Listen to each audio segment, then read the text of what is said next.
So I just want to say a big thank you for everyone for joining today on what looks like a very sunny day in the northwest. Anyway, I'm not sure how everybody else is finding it in the rest of the country, but my name is Michael Grime, and I'm a senior project manager for Trueman Change, and I will be the host of this Change Chat today.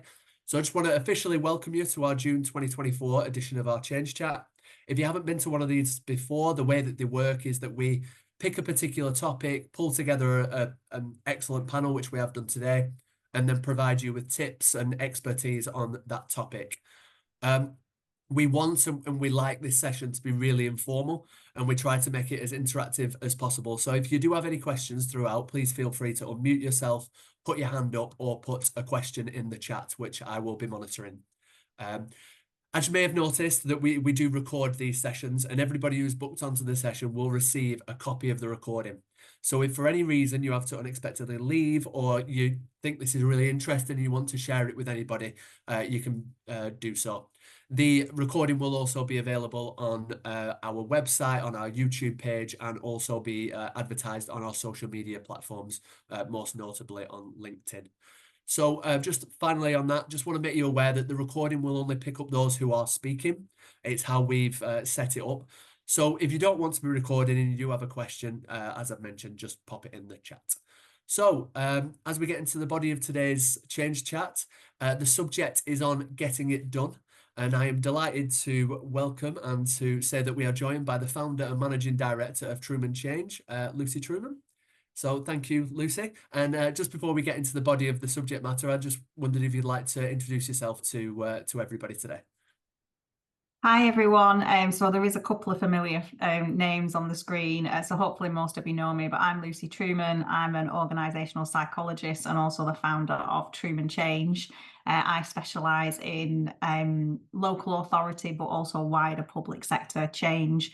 And today we're going to talk about getting it done, which is really about making sure that you deliver. So we very often talk about change from a perspective of strategy, of planning, of leadership skills. I'm a massive fan of looking at what kind of aspects of psychology we can bring into change. This session today is a very practical, how do you actually get it done? So we're going to be talking a lot about deliverability. Great, thank you. And you've touched on it a little bit there as the importance basically of the subject matter. I know at Trueman Change, one of our values is get it done. So I don't know if you wanted to just touch on a little bit about that, and again, just a little bit more information about why you have chosen this as today's subject matter. So I think really when I speak to our clients, the getting it done bit is really tough. And I see a lot of organisations will invest money in figuring out the plan, the strategy, and spend a lot of time and effort in that place of planning. But then when it comes to actually getting the project over the line, it is really challenging. There is an often quoted statistic that's actually completely false, which is 70% of change programs fail.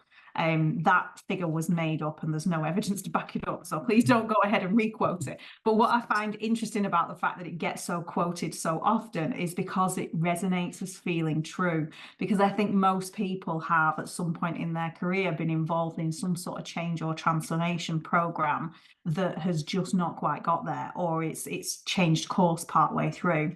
And because most of our work is in the public sector, where we're 13 years, 14 years into a real austerity kind of program where people have had to reduce costs so much, there's been a real kind of journey of different approaches of change and transformation during that time. And sometimes people have relied heavily on consultants, sometimes people have built internal change and transformation teams, and sometimes people are now at a point where they're having to dismantle those teams because they need to save money. So it's just a really difficult thing. And it's something that we see a lot of our clients struggling with.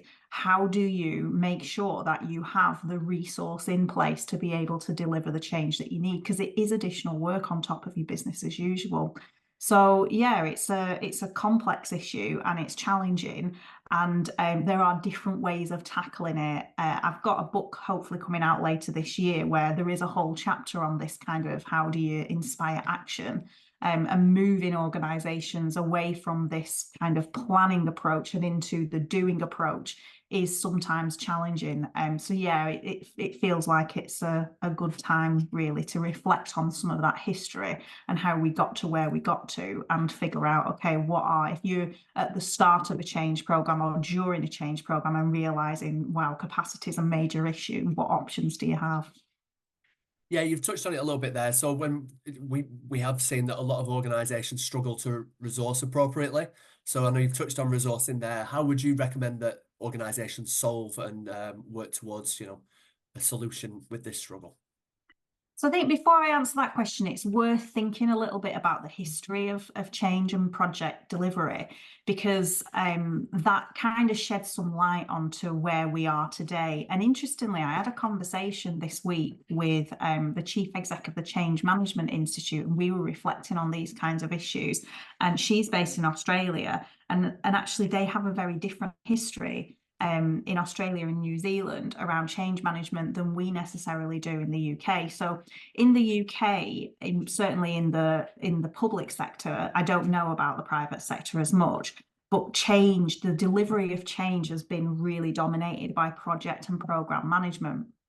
And there's some benefits to that, in that it is very structured, it enables you to sort of plan ahead, and it enables you to sort of map out what resources you think you need at different times. So that there are some positives to it, and I wouldn't want anybody to take away from this that I'm totally against project management. I was a project manager myself, and I do believe in a lot of aspects of it. Change management came about in this country when it became clear that there was a bit of a gap there, in that the planning of everything doesn't necessarily touch on the people side of change, which is what people often call it. So what happened then, and it's worth saying that project and program management came very much from the world of engineering. It was not designed to be able to deliver change necessarily. It was designed to deliver infrastructure and projects, which it's brilliant for. And PRINCE stands for projects in a controlled environment. So if you're building a bridge, you absolutely need that to be a very controlled environment. If you're changing the way that social workers work, that's not really a kind of controlled environment. No disrespect to social workers at all, because actually they need to be extremely reactive. They need to be able to connect with the people that they're supporting, and that is not always predictable. So we've taken this methodology and used it in a way to drive change, and then discovered, okay, there's a bit of a gap here on the people-y stuff, so we need some people-y people. And then we brought in change management. Now, the history of change management is that the sort of tools and techniques that we use were basically designed by consultants, and they may or may not have had any academic or evidence-based rigor behind them. Because what consultants love, and speaking as one, what we love is something that we can really oversimplify and then sell. So, we came up with all these different, again, very sequential models to change that felt predictable and felt safe, so that they could, license people, train people up, and kind of oversimplify it, really. So we've got a situation at the moment, I think, where they've then developed into PMOs, which are program management offices, which is basically, again, that sense of control and planning, but on a wider scale around the business. And there's different ways of doing it. There's different methodologies. And I don't particularly want to get into all the methodologies on this call. But I think what they all have in common is that they have a sense of safety about them, because they feel very predictable. And actually, I don't think change is that predictable. So I think we need to start thinking about what are the best ways to resource, and what all of those things do is they create a bit of a gatekeeping situation, where you have people that are qualified to do change and people that are not. And I think that's really dangerous. So again, without doing myself out of business as a change management professional, and there's absolutely huge value in really learning your stuff in change, if we create a culture within organizations where we have change people and BAU people, you're instantly creating a tension.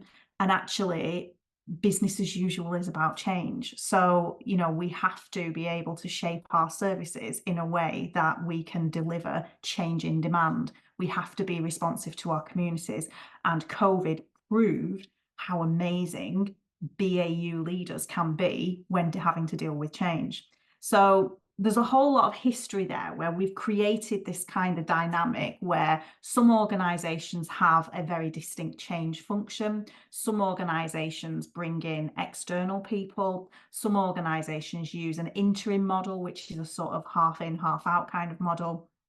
And some organizations are looking at how they can skill up their BAU people in order to be able to do change. So in answer to your question, I don't think that there is a particular recommendation of how you solve that struggle, but I think it's really worth looking at how you ended up where you ended up. And the organizations that did invest in having a change function, which, you know, over the years, I've done lots of work in setting up change functions and change PMOs. And I'm very supportive of that, but not at the expense that you disempower the other business as usual leaders. We've got to get rid of this divide, because if your business as usual people are constantly focused on stability and keeping things the same, and then you've got your change people who come in and do the change to them, you're actually doubling up your resource that you need there. So it's something that is really worth thinking about. But I'd be really curious to hear from people on the call. You know, drop it in the chat, or if you're happy to unmute and talk through about what your experience has been in your organizations, because there is a huge variety in terms of how embedded change is and how much people are either at one end of the spectrum only ever bringing consultants in, and at the other end of the spectrum it's completely embedded across all leaders in the organization that they're comfortable with change. There's a real mixture out there in terms of how people do it. The other thing I would say is that although I do totally support that it needs to be embedded with your business as usual leaders, people do need the time to do it. And so just as an example of, a couple of years ago, I worked on a project where we set up a shared service between 6 local authorities. It was around adoption. And the amount of work that was, you know, sorting out people's job descriptions, doing HR-based consultations, looking at the IT systems that needed integrating, looking at the service design, because you had 6 different ways of doing things, figuring out what the branding was. You know, and any change program that you could pick up on, you would be able to list a pretty long list of pretty big tasks. So if you are at the end of the spectrum where you expect your business as usual leaders to absorb this, you've really got to think about whether they have the time to do it. So they're just some of the, I feel like I've not really answered the questions, but they're some of the complexities that I think do need considering. No, absolutely. I think you did answer the question. Absolutely. And like Lucy said there, if anybody has got any comments or experiences that they want to drop in, and I think you also touched on there about the use of you know, centralized models such as PMOs. And also, I'm going to ask you a question now about some of the pros and cons that you did just touch on, but also it'd be quite good if some of if people here, if they've experienced any pros and cons of using PMOs, that they might add them into the chat as well. So yeah, to go around the houses. So what are the pros and cons that you've seen for using PMOs? So on balance, I like PMOs in that what they give you is an organizational wide view of change. And because I think most of you know my background, I've done a lot of work in local authorities. They are, I've never actually validated this, but I've heard people say that there are around 1,300 statutory functions in a local authority. I know there's different types of local authorities, but you know, that is a lot. Like, you would not set up a business that ran 1,300 statutory functions. So in terms of the complexity of what councils deliver, it's super easy to just keep setting up different change programs in different parts of the organization and find them actually fighting against each other. So, you know, you might have a digital transformation program that's pushing everything to be online, but then you might have in your social care area, you know, a push to have more kind of service user-centered approaches. So you can end up in a messy situation. So what PMOs are good for is giving you that oversight of what change is happening where, and making sure that it is all pulling in the same direction, or at least not fighting against each other. So they're good for that. Where they don't do so well is when they are become almost like a policing function. And it's really interesting. So I am obsessed at the moment with rhetorical analysis is my current geeky thing that I absolutely love. Discourse analysis and kind of really looking at language. One of the things that's interesting about PMOs is the language that they use. So we often say things like gateway. So we're literally gatekeeping change. Now, at the one end of the spectrum, that's good because you want some element of control. At the other end of the spectrum, are we actually disempowering service areas to do basic improvement and basic change? So where I've seen PMOs not do well is when they have become too controlling and they disempower the business. You can get around that by having almost tiered approaches to change, where you might say, right, if it's this sort of change, just get on with it yourself. If it's this sort of change and you're going to need like experts coming in, then you come through the PMO. So they can work well in ways like that. The other risk to them is that somebody just gone past my window, which means they're going to knock on my door. Hopefully they'll just be okay leaving the parcel there.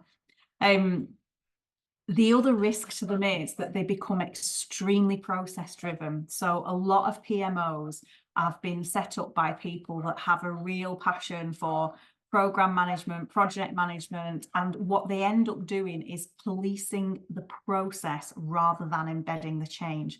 So my challenge there is, are your PMOs focused on what will be different, or are they focused on, are we following the process? Because if they're not focused on what will be different, then they're not making the difference that they could. What is very positive about them is that they do enable you to control your resources, and they often enable you to have a situation where you've got experts in change within your organization, which are hugely valuable because it is a skill set of its own right. It is not, something that everybody naturally takes to. So yeah, totally not against PMOs at all, really positive about them when they're done well, but they should be an enabler to change, not a gatekeeper of change, which again is easier said than done. I can see some comments, but I've not read them because I was talking. Yeah, I'll go through them. First of all, we had a comment from Natasha, and that was in regards to the last area, which was, I work in a change function in a local authority, but business partner with adult social care. One of my priorities is looking at how we build change capability within the service so that they have the skills to manage their own change and frees up us to support with large-scale, complex transformation. Yeah, that's absolutely crucial. And one of the things I will say, and I have I've done a lot of change in both adults and children's social care. And again, looking at the history, and if you think about the psychology and the type of people that career is going to attract, it's pretty much the opposite of project and change professionals. Because as a project person, you want to be able to plan ahead. As a social care person, you've got to be able to come into work and not have a clue what's going to hit you that day. And that's a completely different mindset for work. So empowering people like that to be able to do change is really, really important. And the other thing I would say that's not specific to social care, but is specific to most kind of leadership and management sort of ways that we train people is, and it does apply to social care as well, but it does apply across the board. We tend to celebrate in business as usual managers the ability to keep stable. So we look at, can you manage your budget? Can you manage your resources? Can you make sure that things are consistent? So again, those people have had years of training in keeping things stable, and then you're asking them to make change happen. So you're definitely doing great work there, Natasha, in terms of building that capacity, because they are starting from a very different starting point than somebody that has chosen a career in change. Obviously, I'm just doing wild stereotypes here, and there will be differences between different people, but you can see how that is a very different way of thinking. And also you add in there in social care, it's one of the things that I find really fascinating is the impact of risk and reward on people, which I won't go into too much detail, but there is a video on our website actually, and Michael can drop it in the chat, about cats and cheese, because there's been lots of research done around differences in individuals where in their response. So they did it on mice, in their response to the smell of cats, which is a threat, or cheese, which is reward. When you look at local government, you can see that playing out in terms of some people are very motivated by risk and some people are very motivated by reward.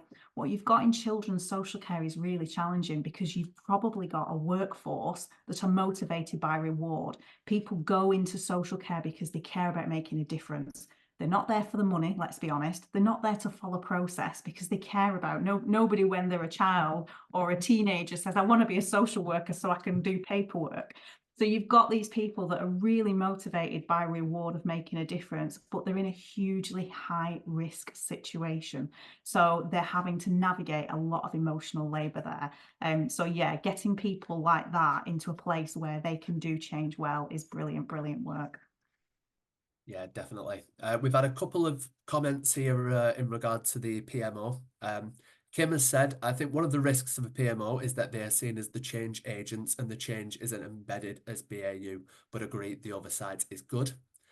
That's Yeah, absolutely right in that what you are at risk of doing when you have a change team or a PMO, which it sounds like what Natasha is working against this risk, is that you end up with, well, I'm just getting on with my job. Those people over there do change. So you disempowering your BAU people. The way to get around that is similar to what Natasha said, some sort of business partner model or a partnership model. Because if change is seen as something that only certain people do, you will never get it into a place where people can be kind of really empowered to drive change themselves. yeah, definitely. And Abigail has said, wholeheartedly agree, Lucy. People managers across every area of the business need to understand and have the capability to implement people change locally is critical. PMOs and project leaders can develop the organizational wide plans, but managers and their people implement. Local needs for how they do that will definitely vary. The PMOs/PMs can identify where and how to support that local change. Mine's cut out there, so I think that's it. Yeah, I would totally agree with that. And as I have just said, we tend to develop our managers by celebrating consistency and stability. We don't tend to develop our managers by teaching them sort of how to navigate uncertainty and instability. Those of you that know me know that my research area on the psychology side is very much around the impact of COVID. And that is a huge example of how the people that were able to navigate huge amounts of uncertainty did amazing things. So I think there is something missing in our management training. And I don't want to get into the whole manager versus leader debate because I'm not entirely sure I believe in that. And I think that is at risk of making certain things look really sexy and certain things look really boring. A really good leader is able to balance the two, and a really good leader is able to understand when they need stability and when their people need stability and when they need innovation and change. So yeah, the risk of the PMOs is that you gatekeep those skills, and when actually you need everybody to have some of those skills. Right, so we're going to move away from the PMOs question and we're going to move into culture. So we all know the importance of culture, and this is equally important when focusing on getting it done. I know you've touched on a bit of culture in some of your earlier answers, but what would be your tips to building a culture where people are empowered to take action? So my approach to culture is based on a lot of Edgar Schein's work, who I think died this year or last year. It feels like not that long ago. But if you're interested in culture, Edgar Schein is the person that you need to read. His view is that culture is demonstrated through artifacts, and we follow the definition of it's how messages move around the organization. So the approach that I would take to culture, just before I go into the approach, the reason we use that definition is because it's easier to get a grip of. When people talk about culture, they're often talking as if it's some magic fairy dust in the air that nobody has any control over. But you do have control over it. You don't have complete control, but you can absolutely shape it. And one of the really key ways to think very carefully about culture is consistency of messaging. So if I put that into change and ability to get it done terms, if you've got a leadership team that's saying, right, we want all our BAU managers to be able to embrace change and do really well and be empowered and make decisions and go really quick and make change happen, that's one message. If then you have 25 boards to get through in order to be able to make a decision to do with change. That's sending a very contradictory message. So the answer to culture is you have to look at your artifacts, and we categorize those into three things. So the behavior, which is what people normally mean when they talk about culture, symbols and rituals, which is things that mean something to people, and processes and structure. So the governance is both a symbol and a process or a structure.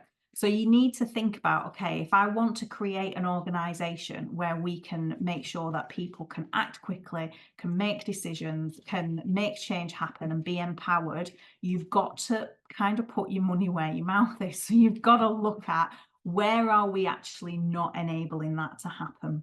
And honestly, I could sit here and come up with 50 million examples. And if you think about it, you'll be able to come up with 50 million examples in your own organization. And the thing is, none of this is a criticism, because nobody sets up these things with a view to slow things down. Nobody does that. Most people are just trying to do a good job. So, but what you may find is, okay, well, we say we want people to be very agile, but it's nigh on impossible to, and you have to go through 5 different processes in order to be able to recruit somebody. You might be saying we want people to be able to take action, but you have the sort of culture where everybody's diary is filled 9 to 5 in back-to-back meetings, so nobody has any time to do any work, is a common phrase, as if meetings aren't work, but you know what I mean. So, you know, there's different ways which you may be contradicting. So that is how I would start with culture. I would be looking at, okay, if you want a culture where you are enabling and you've been action focused, where are you not? Does that make sense? And again, I'm open to any sort of feedback and questions on that. Yeah, it does make sense. And I think there's a few other change chats that we have on our website which really go into detail a little bit further. So if anybody wanted to have a little look at some of them, then I'd highly recommend having a look at them. So just moving on to the next question. What are the main skills needed for change, and how do you find these and bring them out of people? So I don't actually know the answer to this fully yet, because this is a core part of the research that I'm doing. My views on it have changed radically since COVID. So if you'd have asked me before COVID, I would have been saying things like some understanding of change process, some understanding of project management. I still think that is helpful, but I don't think it's what gives you the edge. And we've all met people in our careers that are like a walking Prince 2 manual, who seem to be focused on anything but getting it done. And we've all, so there's a phrase in project management, which is watermelon projects, which appear to be green, but when you dig under the surface, they are bright red.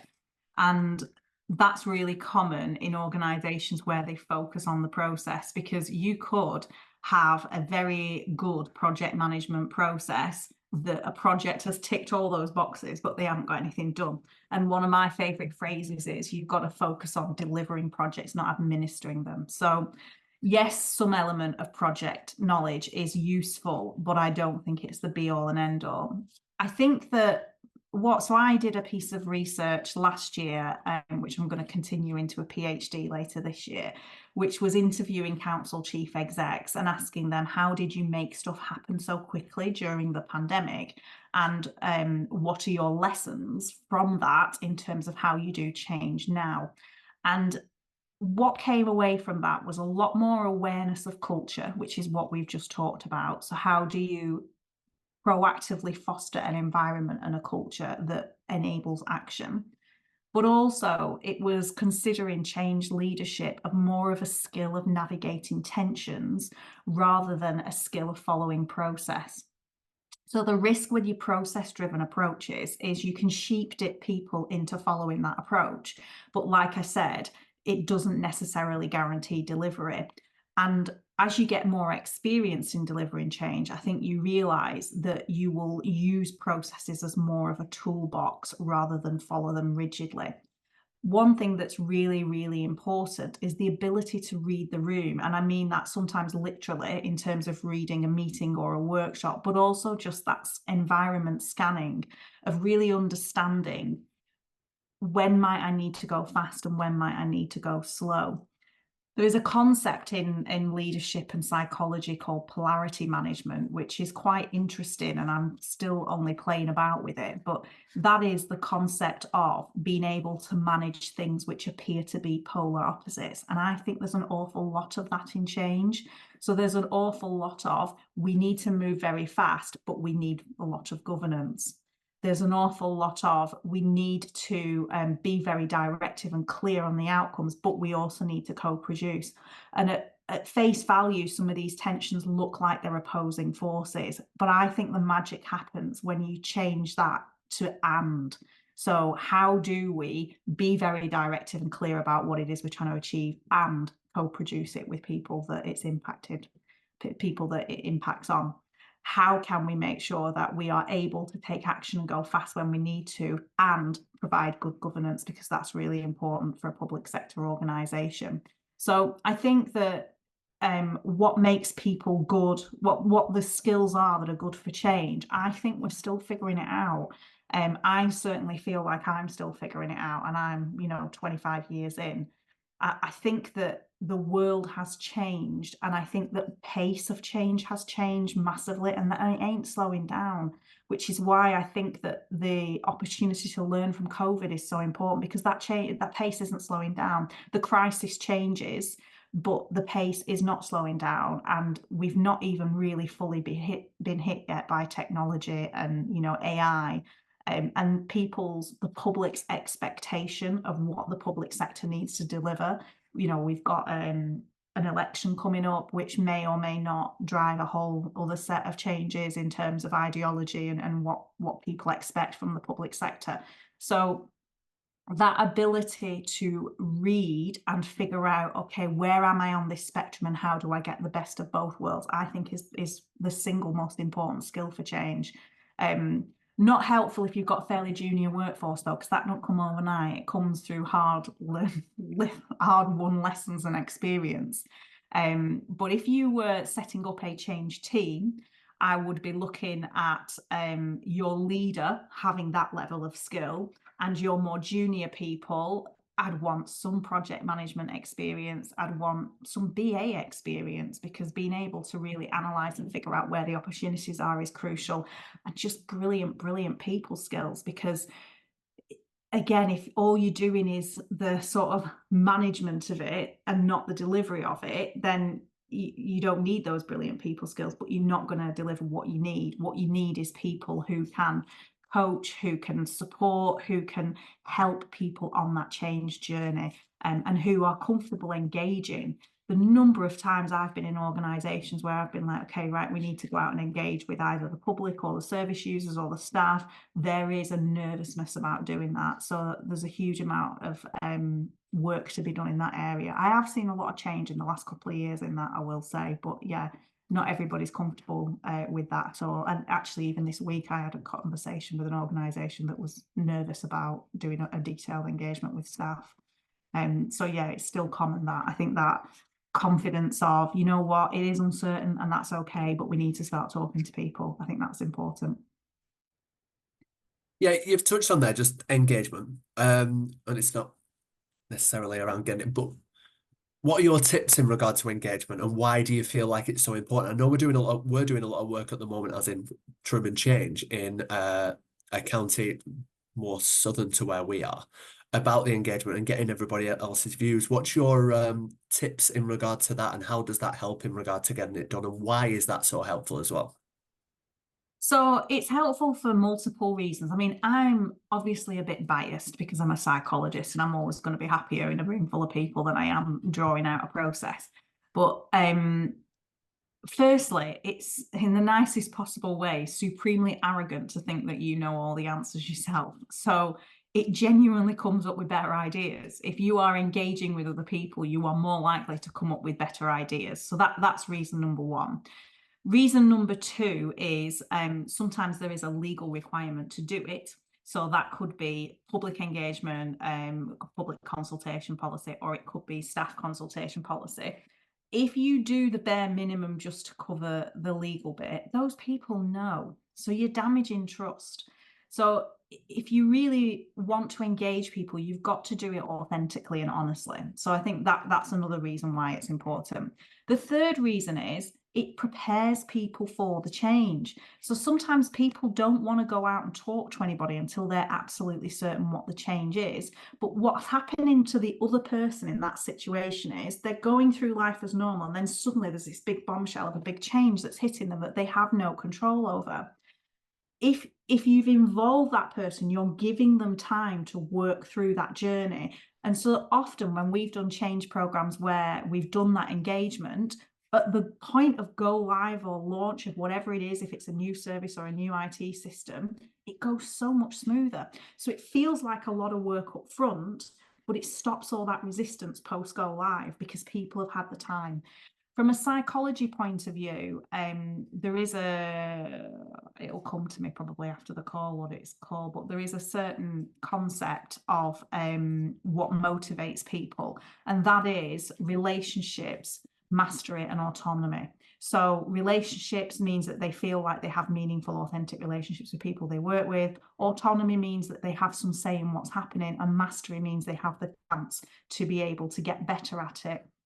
It is definitely going to come to me. I want to say attribution theory, but it's not that. But anyway, it's that doing proper engagement ticks all those boxes because it builds your relationships. It enables people to get good at something, and it also enables people to have that sense of autonomy that things aren't being done to them.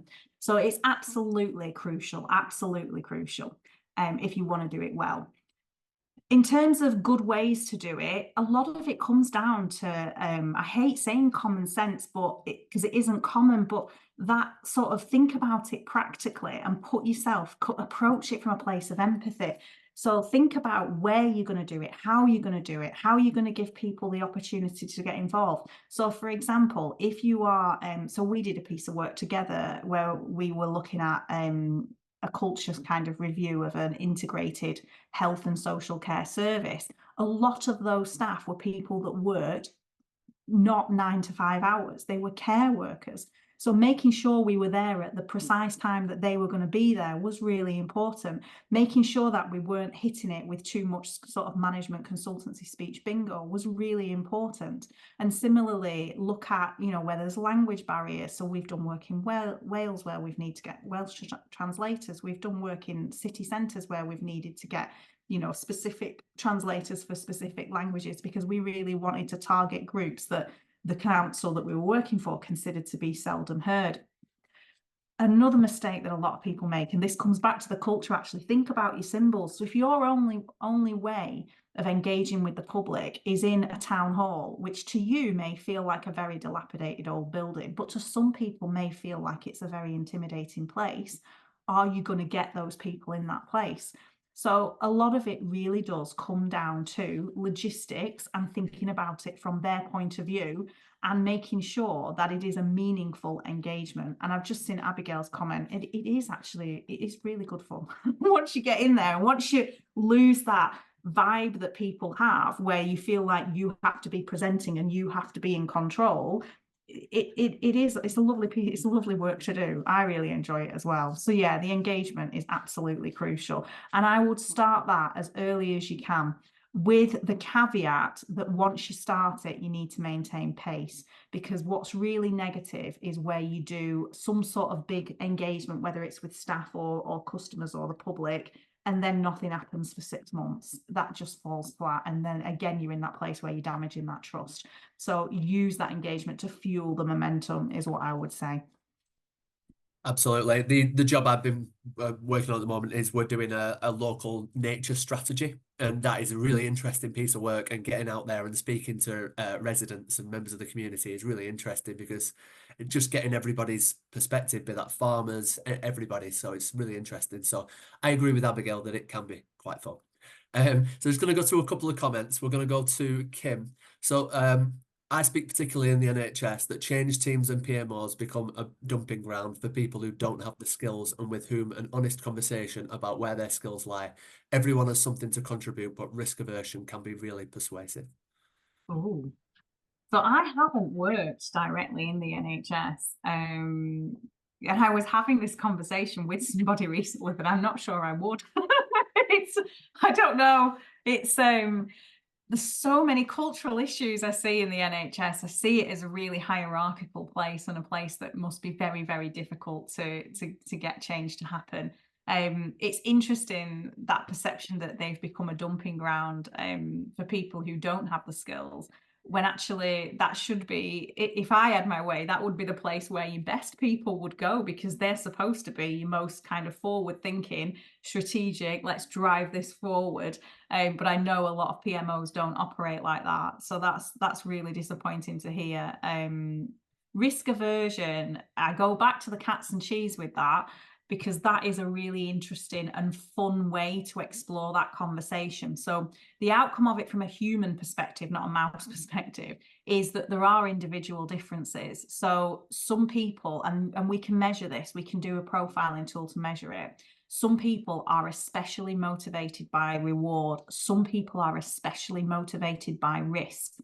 And some are not particularly motivated by either. And some, like me, are motivated by both, which means I'm an emotional mess, because like I'm constantly chasing something exciting but scared it would go wrong. But we can measure those differences. What's interesting is if you have somebody that's really motivated by reward talking about the future and change to somebody that's really motivated by risk, they are speaking two different languages.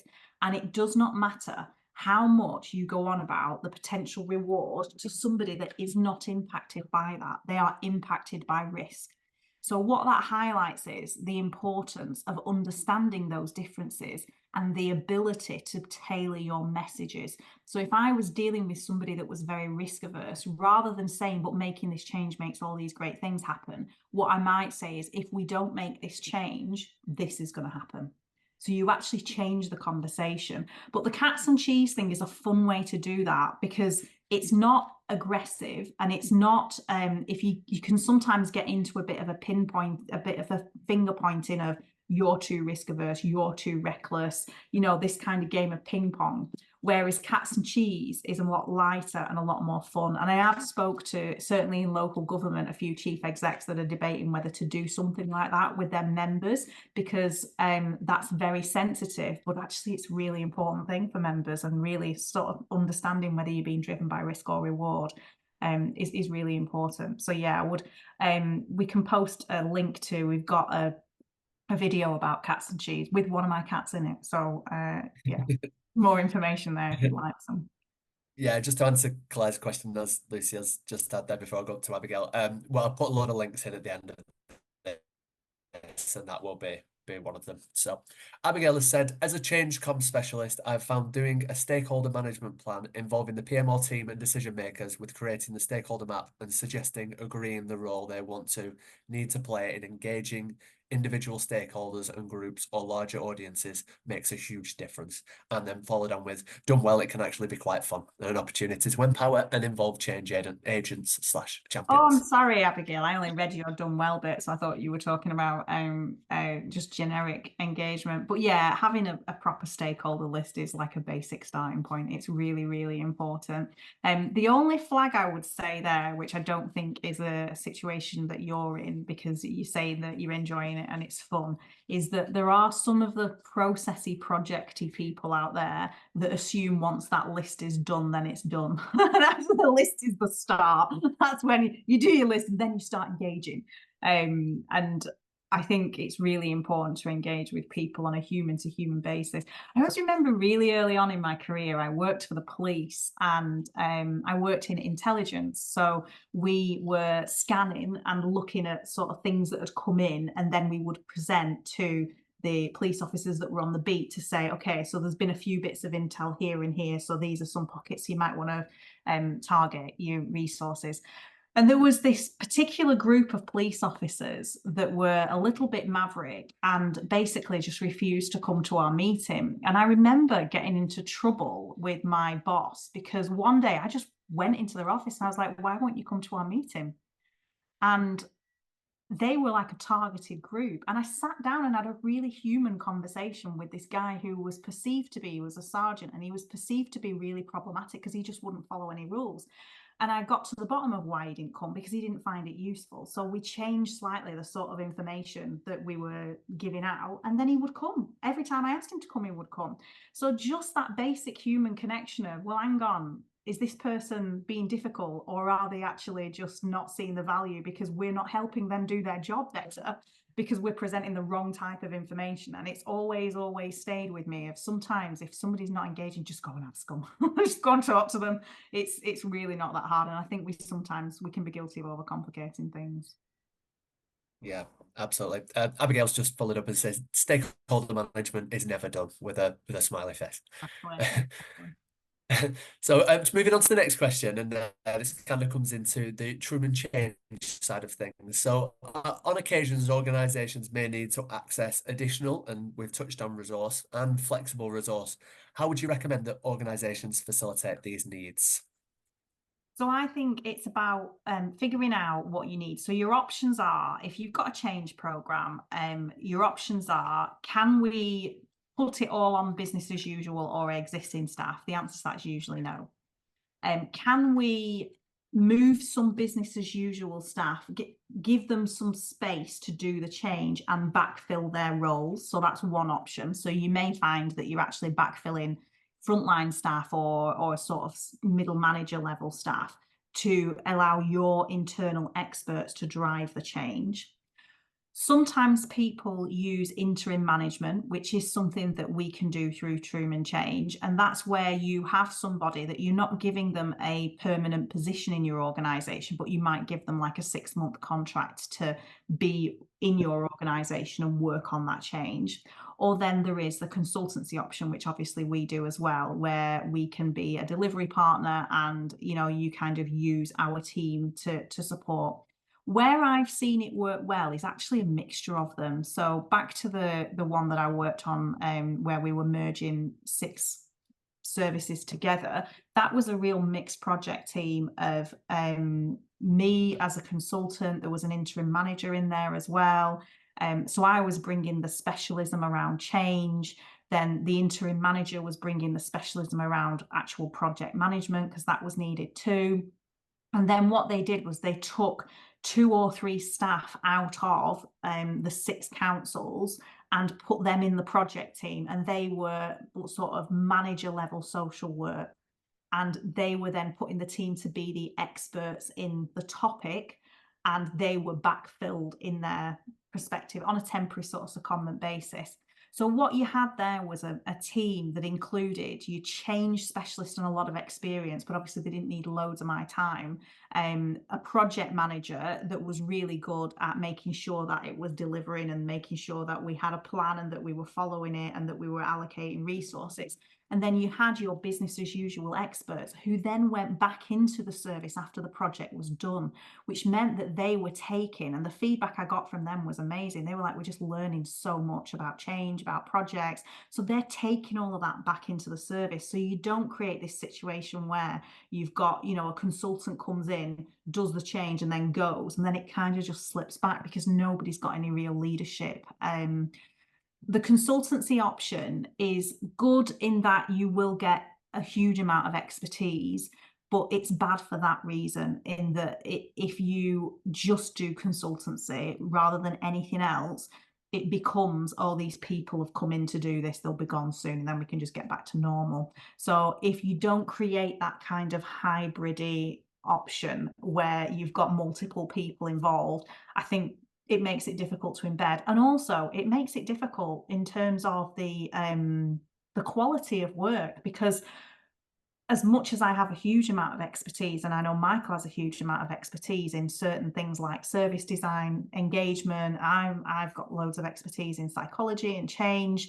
I'm not an expert in social care. I've done a lot of work in social care, you know, and we've done work in parking, we've done work in planning, we've done work in lots of different parts of local authorities.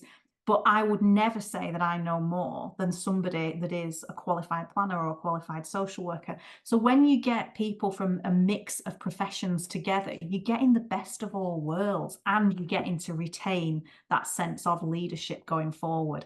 So I personally think that kind of hybrid model is what works really well. But I'm conscious that it's really individualized to different councils, and certain councils just do not have the capacity to free up staff, which is very frustrating for them. But yeah, that would be the approach I would take if you have the ability to do it. Great. Had a comment from Natasha, which says promotes the sustainability of the change once consultants have gone, especially if we are still measuring the outcome and benefits over future years.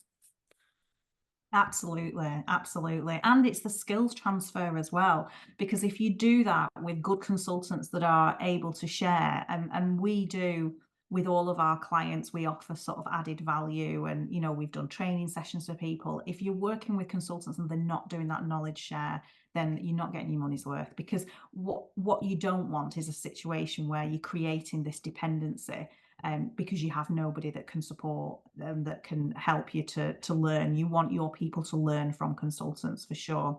And the interim management is a sort of halfway house, because what you're doing there is you're buying short-term resource, but that person acts as if they're part of your organization for that period of time. I've done a lot of interim management over the years. I personally really enjoy it because I love culture, and for me, I feel so blessed to have a career where I get to dip in and out of lots of different cultures. I find that really fascinating. But that is your sort of you kind of interim for a better word. That's the kind of hybrid model where you're bringing in some expertise, but you're not necessarily bringing in a branded consultancy. Consultancies can be perceived quite negatively by staff, and particularly in times of austerity. And can be perceived quite negatively by counsellors, because it's seen to be spending money on things that you should already be able to do yourself. It's not the case, and actually they bring a huge amount of expertise, but it's a message that you do need to manage, and you do need to absolutely think of that legacy and that handover to make sure that you're getting the most you can. Yeah. Kim is agreeing with what you're saying and said that's so important, Lucy. I agree. Legacy is important for interim, so agreeing with you there. We've got eight minutes left, so if I can quickly just ask you, Lucy, if for everyone on the call today, if they had to take one main tip away, what would that be?